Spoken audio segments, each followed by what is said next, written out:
Olá, meus amigos, minhas amigas. Aqui nos encontramos mais uma vez para mais um momento de estudo, mais um momento de reflexões acerca do Evangelho do Cristo, à luz da doutrina espírita. E por isso, mais uma vez agradecemos a Deus, agradecemos a Jesus, agradecemos aos espíritos amigos, a Deus. Sem sombra de dúvida que é preciso que agradeçamos pela vida, este patrimônio maior que o Senhor nos concedeu para a nossa administração. Agradecermos ao Senhor da vida por mais esta oportunidade que nos foi concedida de aqui nos encontrarmos ligados a este instrumento que conhecemos com o nome de corpo físico. Esta ferramenta que nós temos à nossa disposição para trabalharmos a nossa melhoria. Agradecermos a Jesus de Nazaré, nosso Mestre e Senhor, guia e modelo para toda a humanidade, por todos os ensinamentos maravilhosos que Ele nos deixou de forma exemplificada, conforme nós encontramos em seus evangelhos de amor. Este código moral que Jesus veio exemplificar para nós. Agradecermos também aos espíritos amigos pelo amparo, pela proteção, pela assistência que sempre tem nos dado ao longo da nossa trajetória. E eu particularmente não posso deixar de agradecer a todos vocês, irmãos e irmãs de jornada, que constantemente se fazem presentes aqui neste ambiente virtual para juntos estudarmos o Evangelho do Senhor. Sejam todos bem-vindos, sejam todas bem-vindas, e que possamos aproveitar da melhor maneira possível mais estes instantes, mais estes minutos que nos foram concedidos no relógio da eternidade, como sendo mais uma belíssima oportunidade para o nosso esclarecimento. É com imensa satisfação que estamos retornando aqui mais uma vez para darmos continuidade a estas reflexões, a estes ensinamentos, à luz do Evangelho do Cristo, à luz da doutrina espírita, ensinamentos deixados pelos espíritos amigos, com a autorização e sob a coordenação de Jesus de Nazaré. Então hoje trouxemos para as nossas reflexões mais um capítulo do livro Palavras de Vida Eterna. O capítulo é o de número 165. Capítulo número 165, que tem como título Nos Domínios da Ação. Então aqui Emmanuel, em parceria com Chico Xavier, nos deixou aqui uma maravilhosa lição acerca dos domínios da ação. Mas antes de começarmos aqui estas reflexões com Emmanuel, com o apóstolo Paulo, com Chico Xavier, com Jesus de Nazaré, nosso guia e modelo para toda a humanidade, faremos mais uma vez leitura do livro Vigiai e Orai, de autoria do Espírito Irmão José, em parceria com Carlos Bacelli. A mensagem é a que se encontra no capítulo 89, que tem como título Consciência e Punição. Então, Irmão José, ele nos faz aqui uma série de questionamentos, não direcionados a nós, mas nós mesmos fazendo a nossa própria consciência. Então o irmão José começa da seguinte maneira, que as atitudes, o primeiro questionamento de irmão José, as atitudes infelizes que estejas tomando contra os outros, não serão uma forma inconsciente de autopunição? Então aqui, irmão José nos chama a atenção desta forma. Será que as atitudes infelizes que já tomamos e que, se não ficarmos vigilantes, ainda tomamos contra os nossos irmãos e irmãs de jornada, será que não é uma forma inconsciente de punirmos a nós mesmos? E aí ele questiona na sequência: não estarás desejoso de desencadear processos de autofagia, aquele processo de autodigestão como quem quisesse fazer desmoronar a própria vida? Então, quando nós agimos de forma incorreta contra nossos irmãos e irmãs de jornada, sem sombra de dúvida que mesmo que inconscientemente, nós estamos fazendo com que desmorone a nossa própria vida.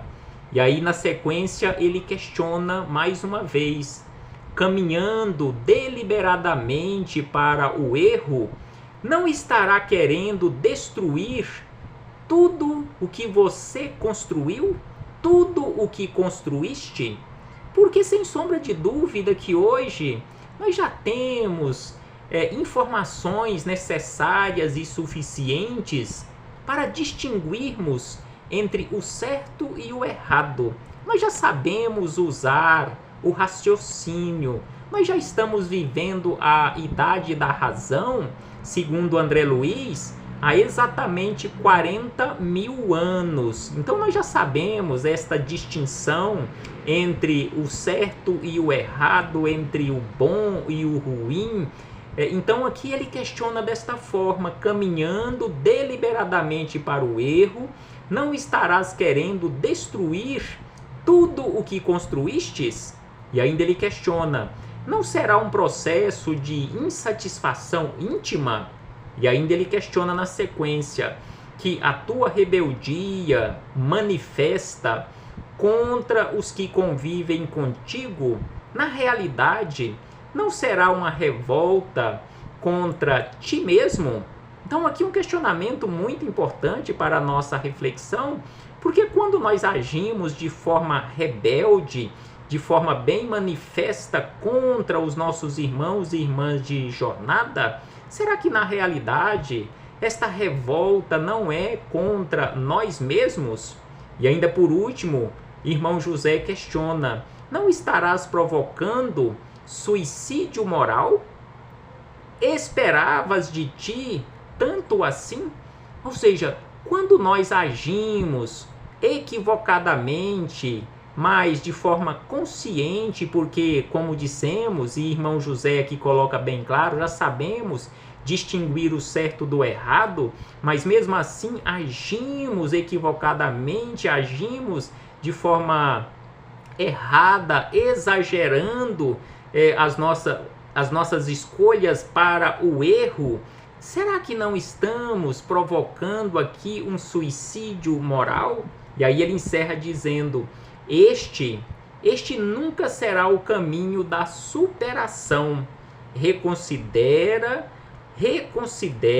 admite os adornos ou os enfeites da própria personalidade e recomeça.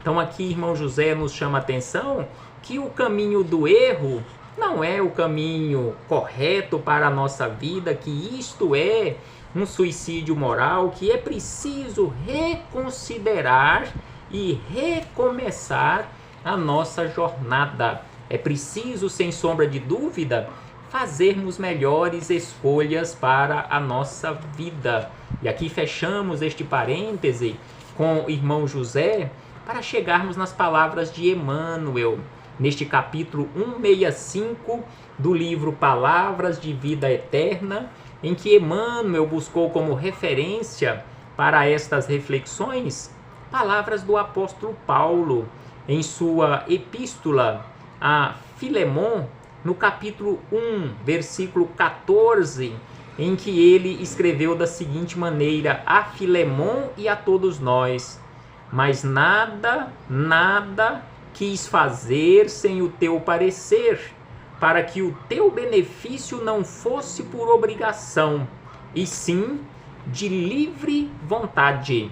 Então aqui o apóstolo Paulo, escrevendo a Filemon, orienta de uma forma bem clara que nós precisamos aprender a fazer o bem, não de forma obrigatória, mas fazermos por livre e espontânea vontade, não fazermos o bem por obrigação, mas de livre vontade.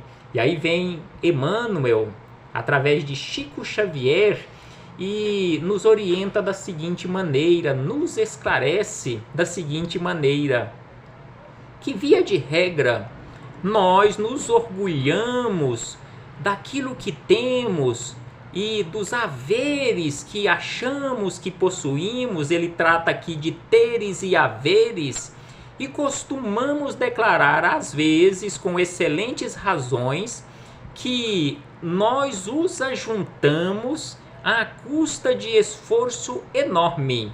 Sim, normalmente todos nós usamos esta frase, que os recursos materiais que acumulamos, nós os ajuntamos ou os acumulamos através do esforço próprio, através do suor do nosso próprio rosto.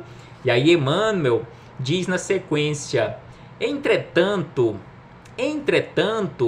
o Senhor é quem lhe emprestou os meios para adquiri-los, esperando que ele, nós, você, cada um de nós, administrássemos estes recursos de forma sensata.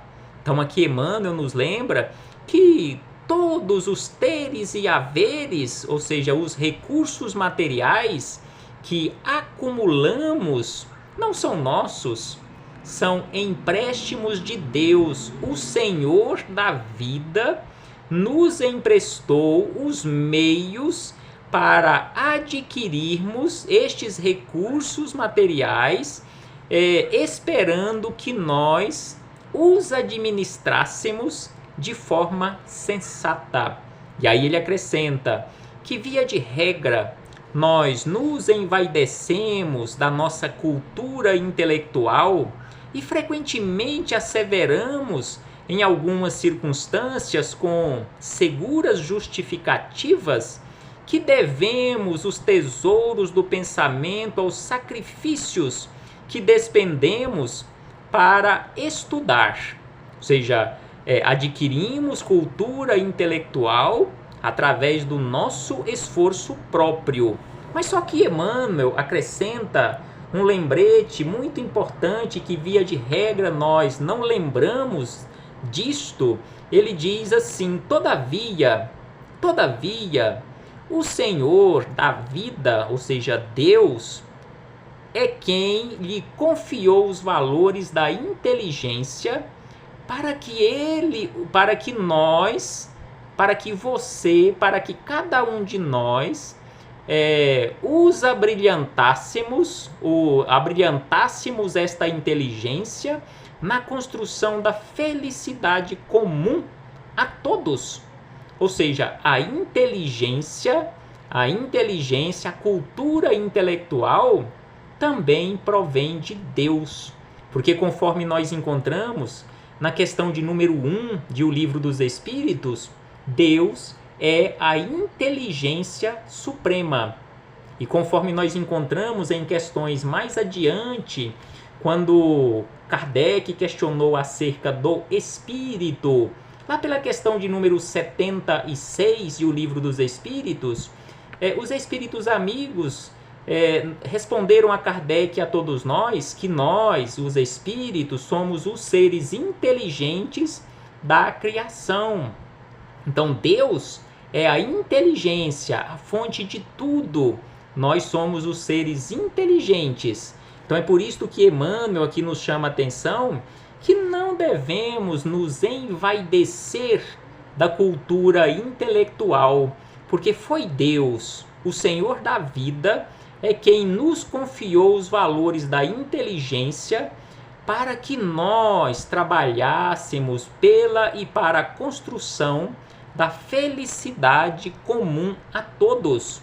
E ainda Emmanuel acrescenta que, via de regra, nós ensoberbecemos do poder de que dispomos, afirmando em determinados casos, não sem motivo, que efetuamos semelhante aquisição a preço de trabalho e sofrimento. Sim, sem sombra de dúvida que nós nos comportamos assim. No entanto, conforme aqui nos lembra Emmanuel, não é necessário e não podemos ficarmos nos comportando desta forma com soberba, porque é o Senhor da vida quem nos propiciou os recursos para a conquista da autoridade, na expectativa de que nós exercêssemos esta autoridade dignamente. Então, nos comportarmos desta forma, ficar agindo com soberba em relação àquilo que achamos que é nosso, o poder que temos transitoriamente, ou seja, provisoriamente, este poder também não é nosso, não é motivo e não há motivo para soberba, porque este poder também, esta autoridade também provém de Deus, e Deus nos concedeu para que exercêssemos e exercitássemos esta autoridade com dignidade, sem prejudicar nenhuma criatura. E ainda Emmanuel acrescenta que, via de regra, nós bendizemos, nós louvamos com respeito à saúde que usufruímos e proclamamos em certas ocasiões, com base respeitável, que mantemos a euforia orgânica a expensas de rigorosa disciplina pessoal. Sim, via de regra, nós falamos isto, nós louvamos, nós bendizemos a saúde do corpo físico, esta saúde que mantemos, a euforia orgânica, através do esforço rigoroso, aquele esforço próprio. Mas só que Emmanuel nos lembra, contudo, não há motivo para esta euforia, não há motivo para ficarmos ufanando em relação a esta saúde do corpo físico, porque o Senhor é quem nos facultou os elementos essenciais de sustentação do próprio equilíbrio, a fim de que nós empregássemos a saúde do nosso corpo físico para o levantamento do bem geral. Ou seja, a saúde do corpo físico, mesmo que trabalhemos para a sua manutenção, foi o Senhor da vida quem nos concedeu todos os meios necessários para mantermos a saúde do corpo físico, para que nós empregássemos esta saúde, este vigor do corpo físico no levantamento do bem geral. E por último, Emmanuel ainda nos lembra que, via de regra, nós ficamos felizes, nós rejubilamos, pois, com as possibilidades de auxiliar, de instruir, determinar e agir, mas consoante o ensinamento do apóstolo Paulo, não nos esqueçamos que a bondade do Senhor vige nos alicerces de tudo o que tens e retens, a fim de que nos consagremos ao serviço do semelhante, na edificação do mundo melhor, não como quem assim procede através de constrangimento, mas de livre vontade. Então aqui Emmanuel encerra estas reflexões nos chamando a atenção que é preciso, sem sombra de dúvida, agirmos com equilíbrio no serviço ao semelhante, na edificação de um mundo melhor, mas não por constrangimento, não por obrigação, mas agirmos de livre e espontânea vontade, agirmos por amor, conforme Jesus veio e exemplificou a todos nós aqui na Terra há aproximadamente 2000 anos atrás. Reflitamos acerca disto, meus irmãos e irmãs, reflitamos acerca dos domínios do bem, de que forma nós estamos trabalhando, de que forma nós estamos administrando a saúde do nosso corpo físico, de que forma nós estamos administrando os recursos materiais que provisoriamente estão sob a nossa guarda, de que forma nós estamos administrando a nossa intelectualidade, a nossa inteligência. É preciso, sem sombra de dúvida, refletirmos e agirmos. Um abraço fraternal a todos e a todas e até breve. Até muito breve, quando aqui pretendemos voltar a nos reunir para darmos continuidade a estes singelos estudos e reflexões em nome do Senhor Jesus. Até breve, meus irmãos e irmãs.